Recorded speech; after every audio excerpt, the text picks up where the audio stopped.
اللہ کی پکڑ سے بچو. اللہ کی پکڑ بہت سخت ہے، جب وہ پکڑتا ہے تو پھر کوئی چھٹا نہیں سکتا. اس لیے اللہ کی بارگاہ میں تائب ہو جائیں، اللہ کی بارگاہ میں توبہ کر لیں. اللہ تعالیٰ ایک توبہ سے معاف فرما دے گا. توبہ سچی ہونی چاہیے، اس کے بعد گناہوں کے قریب نہیں جانا چاہیے. اللہ تعالیٰ تو فرماتا ہے میرے بندے آ تو صحیح، میں تیری توبہ کو قبول فرمانے والا ہوں. جب بندہ سچی توبہ اللہ کی بارگاہ میں کرتا ہے تو اللہ تعالیٰ اسے ایسے ہی معاف فرما دیتا ہے جیسے اس نے کبھی گناہ نہیں کیے. اور اس واقعے نے لاکھوں کروڑوں نوجوانوں کے دلوں کو جھنجھوڑ کے رکھ دیا ہے. ہاں، ایک عورت تھی، قبر سے مردے کو باہر کھینچ رہی تھی. اس نے قبر سے مٹی ہٹائی اور اس مردے کو باہر کھینچا. ایک اللہ والے کا ادھر سے گزر ہوا. اس نے دیکھا اور کہا، اے خاتون، تو یہ ظلم اس پر کیوں کر رہی ہے؟ تو اس قبر سے اس مردے کو کیوں نکال رہی ہے؟ تجھے پتا نہیں ہے کہ مردہ جب قبر کے اندر ہے، دفن ہو چکا ہے، تو پھر مٹی ہٹائی نہیں جاتی، پھر ادھر سے اس کو نکالا نہیں جاتا.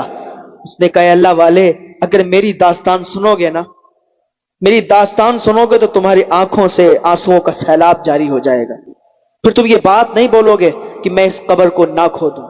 میں کیوں نہ کھودوں اس قبر کو؟ جب میری بات سن لو گے تو تم بھی کہو گے واقعی تو صحیح کر رہی ہے. تو اس اللہ والے نے کہا، بتاؤ داستان کیا ہے، بتاؤ بات کیا ہے کہ جس بات پر تم آج یہاں پر قبر کھود رہی ہو اور اس کے اندر جو مردہ دفن ہے اس کو باہر نکال رہی ہو.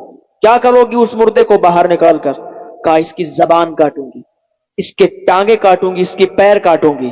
کہا، اللہ اکبر، ایسا کون سا جرم ہے، ایسا کون سا گناہ کر دیا اس نے کہ تم اس کو مرنے کے بعد یہ سزا دینا چاہتی ہو؟ اس نے کہا، اللہ والے سنو، بات کچھ ایسی ہے، بہت پرانی بات ہے. وہ کسی ملک کا ایک بادشاہ تھا، اس کی 2 بیویاں تھیں. ایک اسی خاندان سے اس کی شادی ہوئی تھی، اس سے ایک بیٹا تھا جو کہ بڑا تھا. اور اس کی جو دوسری شادی ہوئی تھی وہ لکڑہرے کی بیٹی تھی. لکڑہرے کی بیٹی کے ساتھ اس کی شادی ہوئی تھی. اس سے ایک بیٹا تھا جو کہ چھوٹا تھا. بادشاہ جو تھا بہت نیک تھا، اللہ کی عبادت کرتا، ہر وقت اللہ کی عبادت میں مشغول رہتا، رعایا پر کوئی ظلم نہیں کرتا، رعایا کے ساتھ حسن سلوک کرتا. بہت اچھی عادت تھی بادشاہ کی. لیکن اللہ کا کرنا ایسا ہوا کہ اس کو ایک بیماری لگ گئی اور وہ بیماری میں مبتلا ہو گیا. کچھ دنوں کے بعد کیا ہوا کہ وہ دنیا سے فوت ہو گیا، اس کا انتقال ہو گیا. کہ مار کر گھر سے باہر نکال دیا، باہر کر دیا گیا، خالی ہاتھ دھکا مار کے ان کے خاندان والوں نے نکال دیا. کہا، تو ایک لکڑہرے کی بیٹی ہے تو بادشاہ کی بیوی بن گئی، یہ بڑی بات تھی. بادشاہ فوت ہو گیا، اب تو یہاں نہیں رہ سکتی، جا یہاں سے. وہ تو بادشاہ نیک تھا، اس نے تجھ سے شادی کی. ان کے مرنے کے بعد بے گھر کر دیا گیا، ایک جنگل میں چلی گئی، جھوپڑی بنائی، وہاں پر اپنے بیٹے کی پرورش کی. لوگوں کے گھروں پہ برتن مانجے، لوگوں کے کپڑے دھوئے، لوگوں کی نوکری کی، مزدوری کی، پیسے کمائے، اپنے بیٹے کی پرورش کی، اپنا گھر چلایا. ایک بادشاہ کی بیوی ہو کے یہ سب کام کیے، اپنے گھر کو چلایا. اپنے بیٹے سے کہا، بیٹا تیری عمر ہو چکی ہے، اب تو شادی کر لے، شادی کرے گا تو مجھے بھی سکون ہو جائے گا. بیٹے نے کہا، ٹھیک ہے ماں، جیسا تم کہتی ہو میں ویسا ہی کروں گا. بیٹا بہت نیک سیرت تھا، اتنا زیادہ نیک تھا کہ جیسے اس کے والد ویسے ہی وہ کہ اللہ کی عبادت میں مشغول رہتا، لوگوں کے ساتھ برا نہیں کرتا، لوگوں کی مدد بہت کرتا. پیسے نہیں تھے اس کے پاس، لیکن صرف پیسوں سے مدد نہیں ہوتی ہے، اپنے آپ بھی مدد کے لیے آپ آگے بڑھیں گے تو مدد ہو جایا کرتی ہے.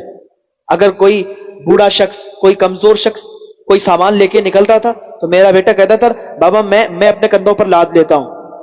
اور لکڑیوں کا گٹھر اپنے کندھوں پر لاد کر ان کے گھر پر چھوڑ آتا تھا. اس طریقے سے خوب مدد کرتا تھا. لوگ اسے بہت پیار کرتے تھے، بہت محبت کرتے تھے. تینوں لوگ بہت آرام سے رہنے لگے کہ بادشاہ کا بڑا والا بیٹا بادشاہ کے جانے کے بعد وہ بادشاہ بن گیا. وہ اپنے باپ کی طرح نہیں تھا اور بہت ظالم تھا، بہت زیادہ رعایا پر ظلم کرتا تھا، بہت زیادہ رعایا کو تکلیف پہنچاتا تھا. اب کیا ہوا کہ گھر پر فاقے ہونے لگے، گھر پر بالکل فاقے ہونے لگے. کوئی کھانا موجود نہیں، کوئی پیسے موجود نہیں. تیرا بھائی ہی تو ہے، جا کے اس کے پاس اور ذرا مطالبہ کر کہ مجھے کچھ پیسے دے دے. جانے کے بعد اندر داخل ہوا، اس کے خادم، اس کے وزیر کھڑے تھے. ان کے وزیروں سے، اس کے خادم سے ڈائریکٹ یہ نہیں کہا کہ وہ اس کا بھائی ہے، کہا دیکھو میں بہت دور سے آیا ہوں،